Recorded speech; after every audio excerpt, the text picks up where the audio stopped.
One piece of advice. Just get started. Like, it's crazy how people don't see this opportunity for what it is. Like, Yeah. Hello guys, we have today the legend of YouTube ads.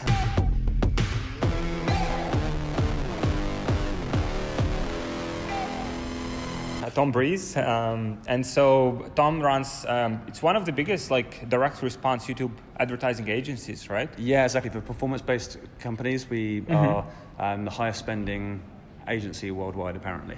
So, yeah. Very nice. So, so with YouTube ads, you deal it's Google that you deal with basically, right? Or you have special support or yeah. How does it work? When you run YouTube ads, you're using the Google Ads platform. So all of their you'll have Google reps and that type of thing. So your video campaigns will be inside of your Google Ads account. Yeah. Okay.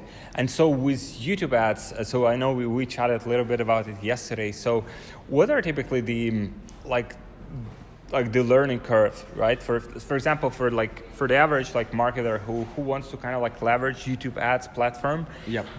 How much time does it typically take in your experience to figure it out?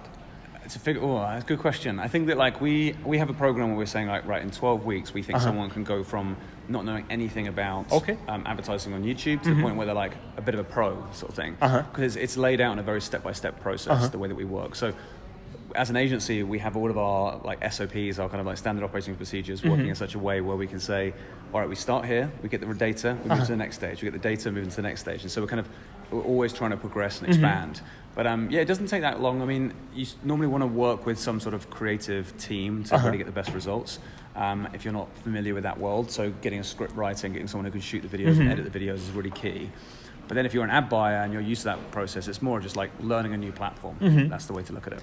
And so you obviously know Tai Lopez, some guys that just blew up on YouTube, right? Yep. So what do you think from your perspective, because you're observing as an expert, basically how they advertise on such high level. So from your perspective, what are the kind of secrets they have, or not the secrets, but basically what was the reason they've done so well? Is that a good funnel, or is it good ads? So with that, if you look at someone like Tai Lopez, that was all paid, just paid to be rich. Not rich, sorry, paid to be famous, basically. So a lot of ads, a lot of spend going on those ads, and it was just go out there and just spend as much money as you can quickly. And it's the cost of being famous. It probably costs about $1 million or something like that, which isn't that much if you really think about it. If you want to choose to be famous, then it costs you that much, sort of thing. The way that you would really blow up on YouTube cost effectively and with a ROAS and ROI is to make sure that first of all you've got a really good offer and you can find your audience well, sort of thing. So you say, all right, what does my product actually do? What does it fix? What's the problem it fixes? Okay. Now sometimes you've got products that do that instantaneously. There's a problem this product fixes back pain or something like that. Great, that's done, then you're good for that, because you know that if you go to YouTube, there's a huge audience there looking up videos around how to cure back pain, how to keep a healthy back, all that sort of stuff, and how to improve my posture, that type of thing. Whereas if you have a product that's more of a luxury item and you're looking to sell it, let's say for example a watch, then you're probably not necessarily fixing a problem directly. You might be fixing an indirect problem, which might be something like if it's a luxury watch and it's selling for, let's say, $500, for example, then in that scenario, the problem you're fixing is helping someone choose a watch that looks really stylish and comes at the right price point. So there's still a problem that needs to be fixed there. It's just a luxury item is fixing that problem. So then you want to say, right, is my audience there? Now, people are going to YouTube all the time looking up what's the best watch for under $500? And you'll see millions of views. So you know the audience is there. So if you've got a good product and the audience are around, then it's just a case of can I create a really good piece of creative? And if you get a really good ad in front of your audience cost effectively, and you know the economics are working well, it's costing you less than it's costing you to acquire the customer, then you just scale. This audience is just waiting on YouTube, ready to be taken advantage of. Well, that sounds incorrect, but you know what I mean? There's audiences there waiting, and you can put your products in front of them at a really cost-effective price. It's almost like what Facebook was maybe 3 years ago. That excitement and that opportunity is there right now on YouTube. Cool. And also we have chatted yesterday about the major price points. So for example, for information products, right? Which you also classify as e-commerce, as you said yesterday. It's an interesting conversation. What is e-commerce? Is it physical products or is it online transactions without a human being involved? So it might be digital products as well. And then you've got lead gen, which might be where the human gets involved. I would probably class together e-commerce as anything where someone's making a purchase online. So I'll put digital products in the e-commerce space, but obviously you might have people have a different mindset around what is actually e-commerce. I don't think it's just exclusively physical products. I think it's more like an online transaction is happening, someone's making a purchase online without a human being involved. That's how I would view it.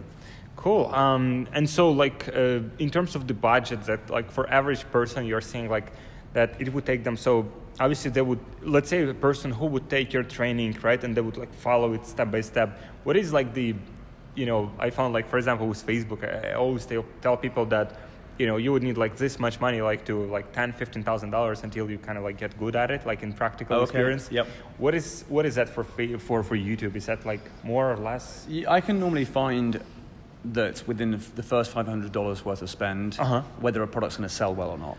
And the way we go into YouTube is we start with like the most like focused targeting, which might be something like placements, and we say, right, can we get an ROI on those? So does that $500 turn into $1,000 or does it turn into $700 or something? And what we're doing is we're just reinvesting that money. Placement targeting is never going to give you a huge scale, but it should give you really good ROAS. And it's going to set you up really nicely to be like, okay, cool, that's working really, really well now. Let's move into the next type of targeting. And the next. So it kind of feeds your growth. So you don't need to necessarily say, I need to have $15,000 to spend from the start. It'd be helpful if you did. You can go more aggressively. But you can start with really small budgets. Just I would say mentally, keeping the mindset that you might need to spend around about $500 to, it's like a minimal viable test, but that's going to feed all of your growth as well. Okay, and how consistent is like YouTube ads? Like, is it like so probably you heard about like Facebook, so Facebook might like work well, some days and suddenly is that the same with YouTube ads or it's more consistent overall?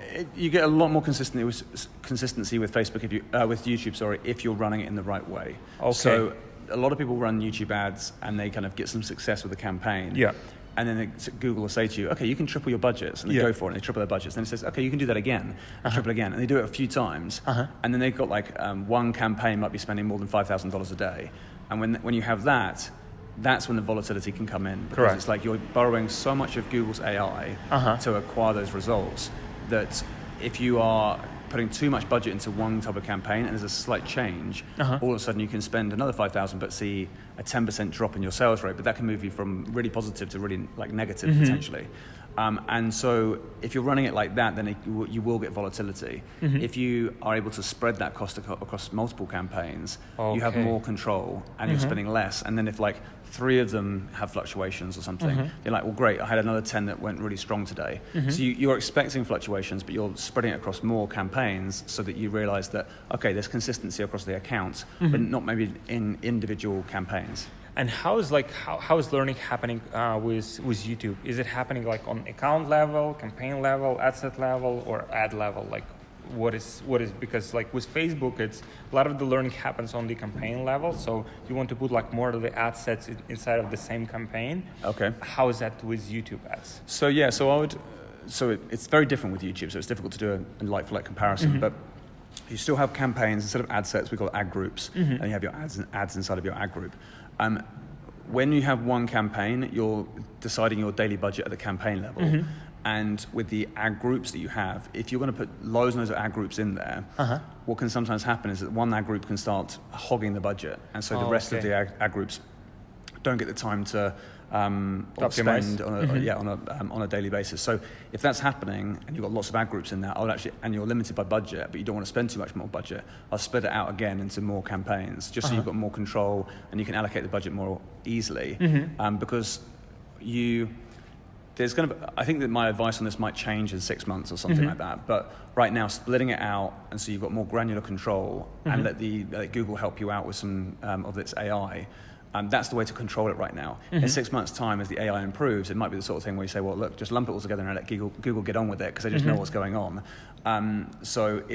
There is that, like, that's why it's a moving target, so to speak. But this is only when you're talking about real scale, when you're talking about like plus over $5,000 a day in the account. When you get into that stage, it's like, right, you need to make some more decisions about how you're going to tame the beast, I call it. Like how you're going to look at Google and say, all right, we're going to keep it under control and know what's going on. And that might take you from 5 to 15,000 or something on those lines.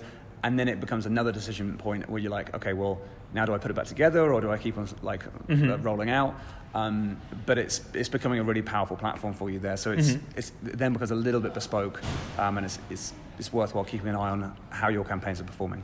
And then with Facebook, it's kind of like, what kind of like in terms of like YouTube ads, like how many events, how many like conversions do you need like before the campaign starts to like optimize? Yeah. Okay. Cool. So we aim for 10 to 25 conversions per campaign per day.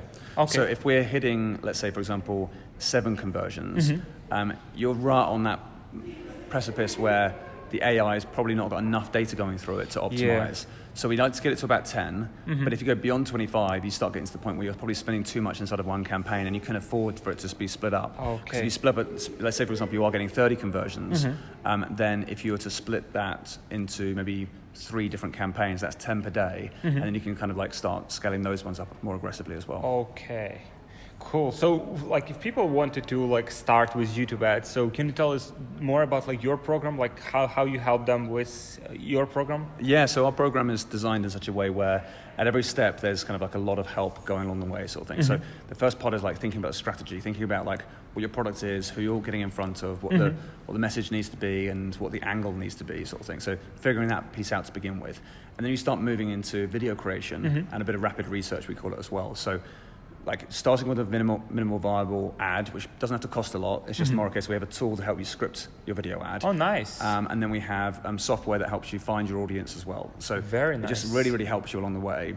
And once you've done that, we sometimes help clients with editing as well.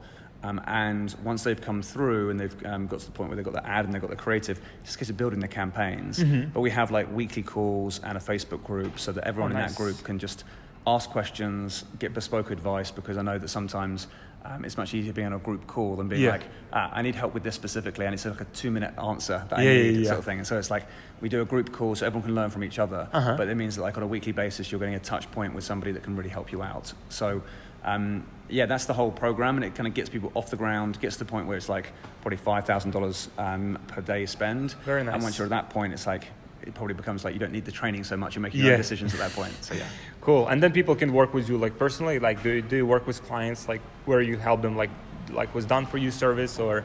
Yeah, so we have an agency as well. So we work with clients on a CPA basis, meaning that when we work with clients, we fund all the advertising, and the clients pay us for results like cost per lead or cost per sale model. Oh, okay. So it means it's like a no-brainer for most clients. There is sometimes a bit of an upfront fee depending on the type of video creative we're putting together, but it's like we like to partner with our clients, so it feels like we're working with the clients as opposed to for the clients. So whilst we call ourselves an agency, we're almost like an anti-agency. Like we don't like the idea of agency because we feel like if you on a traditional model where you're spending, like you're saying, here's a monthly fee and a percentage of spend or something, we just feel like that doesn't incentivize anybody apart from the agency. Just to spend more. Yeah, exactly, just to spend more, and like if you're getting okay results, that's fine.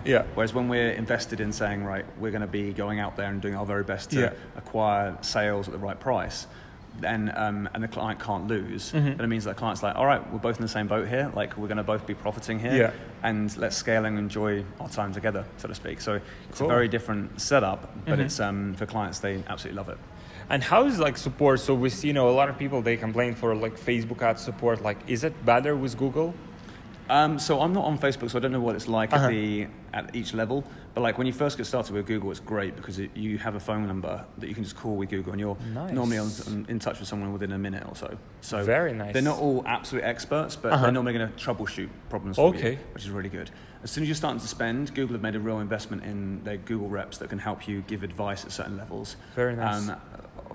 I mean, off the record, so to speak, Google reps can give you bad advice sometimes. So it's good just to kind of like keep an eye on what you're doing and stick to the training and the SOPs that I put together.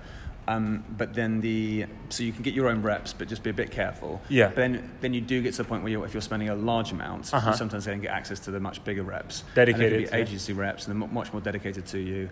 And those ones are really, really good. So it's kind of like different levels, but really with YouTube, I find like it's still a relatively new platform, and there's so many people out there that are advertising on YouTube, but it's like it still is we're still finding our feet, if that makes sense. It's not like we've cracked it completely just yet, unlike something like GDN or Google Search or something. And that's where reps can really help, because they see it all day, every day. They just haven't got enough YouTube data to give really good advice just yet. Cool. And then so how do people find more information about your training? Yeah, so the two sites we have, one is the agency site, which is viewability.co.uk. And then the other site, which is my personal site where I do a lot of training as well, is tombreeze.com. Okay, cool. And also, like, what would be your main, like, for people who want to, basically take advantage of like YouTube advertising? What would be your like one piece of advice? Just get started. Like, it's crazy how people don't see this opportunity for what it is. Like, I think with rising costs on Facebook, where CPMs are going up all the time, and you think, right, well, that's only going to continue. It's getting more competitive. But YouTube's still this like blue ocean where it's crazy big and everyone's going to YouTube. I can't understand why people still ignore it. I'm okay with it because I still make a lot of money myself on YouTube, but I feel like there's this huge opportunity for people to really dive into YouTube, understand how it works and go for it. So the advice would be just like open an account today, go and like explore it, see how easy it can be. And that's what I'd recommend. And any like specific like advice or any specific like niches that you see like have more opportunities than others, or like overall YouTube as a platform? Yeah, I always get surprised, right? Because like we've got clients in the sporting world, we've got clients in the financial world, we've got clients in like when people have got hobbies and that type of thing. It definitely tends to be more B2C, but it can be B2E as well. So like the entrepreneurs out there sort of thing. So if you're selling like software for, like let's say for example, you're selling a CRM software, then you can definitely promote there as well. Like there's a lot of people out there that are able to be on YouTube and see videos, and so it really opens up the whole world to YouTube advertising. Cool. So we have a cat there, so it got us distracted. But yeah, thank you very much, Tom. Very insightful. Highly recommend. Like Tom is, I mean, if you ask like for a YouTube ads expert, like Tom is a guy for it. So definitely check out his website, his training courses, and if you're in position to be his like one-on-one client, if you have like a proven offer, good converting website, then definitely reach out to Tom. Tom is a guy for this. So thank you very much, Tom, for this. Thank you so much. Looking forward